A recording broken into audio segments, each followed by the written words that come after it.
Hello viewers, এখন আমি রান্না করতেছি গরুর মাংস। এদিকে পানি গরম দিয়েছি, এটাতে আমি গরুর মাংস রান্না করব। মাংসটা কষাই নিচ্ছি।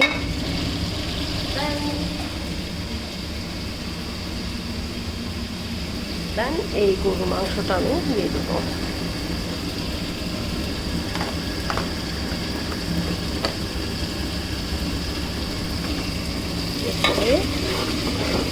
মাংসটার পেঁয়াজ রসুনের গন্ধটা যখন চলে যাবে তখন আমি এর মধ্যে গরু মাংসটা দিয়ে দেবো।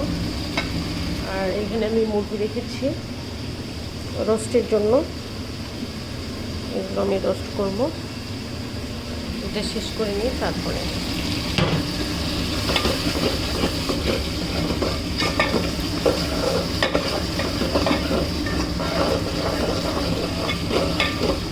মাংসটা কষানো শেষ হলে আমি মশলাটা কষানো শেষ হলে আমি মাংসটা দিয়ে দেবো।